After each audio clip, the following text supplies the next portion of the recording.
I was the pinnacle. I was the zenith.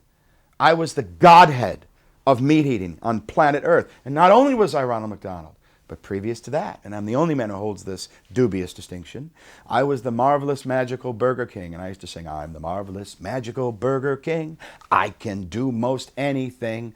I like magic and food that's fun. We got fun, fun, fun for everyone. I once went to a town called Bellevue, Ontario, and they had let school out for the day. And there were literally, I don't know, 10, 15, 20,000 kids. My road manager called it Ronald stock. And, I had one little microphone and little corny little needle through a balloon magic tricks and stuff, and nobody could see or hear anything. But, it was like a national holiday. It was like the president or the prime minister had come to town, Ronald McDonald. And that's the kind of hero worship that only good money can buy. You got to pay for that. It's called brainwashing. We were told that if they asked, that the hamburgers grow in a patch with the French fries next to them. One thing I should tell you, no expense is spared here. I'm a graduate of McDonald's University. I had the best people, man. I had dance teachers, and I beat out 400 people for Burger King and 600 people for Ronald McDonald. I had to undergo unofficial testing, psychological testing.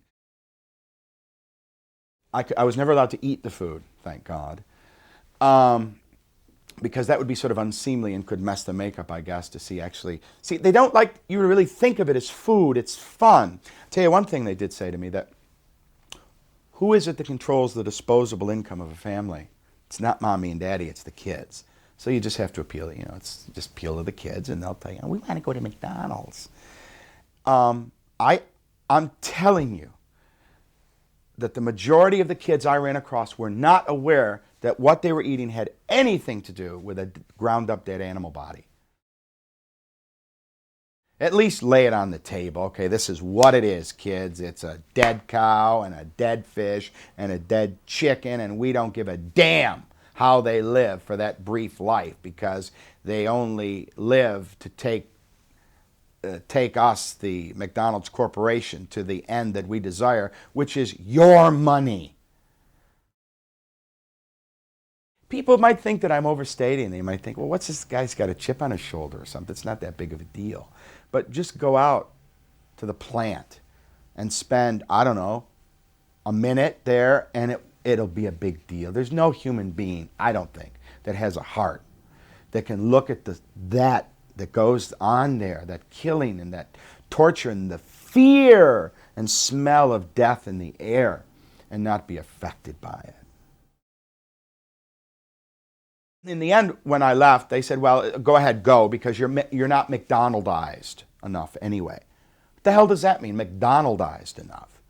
It's like not Naziized enough, or not, I don't know, not 1984 George Orwell enough. I don't know exactly what it means, but I'm glad I ain't, and that I wasn't. I learned to put that makeup on in the back of a van in Chicago. A guy named AJ, who's one of the McDonald's trainers, taught me how to do it. It's very, very involved, and the makeup is copyrighted. Yeah, that's right. All the stuff is all sewn up, man. Why? Because maybe some lawyer somewhere anticipated that some freak like me would come along, and, So, I used to get in trouble, too. I was kind of rebellious, Ronald, if you notice my zipper's down on that picture. And it was supposed to be up. But, I was kind of like a rock and roll Ronald. I wanted a little bit of rebellion. They want the zipper up. Well, I want it down. And they used to, I'd have like it was like the Army. I'd have an inspection. They'd come and look and say, oh, zip that zipper up, Private. And the way they wanted curls in the wig, but I liked the kind of an Elvis thing happening there, the pomp, So, anyway, that was me, folks.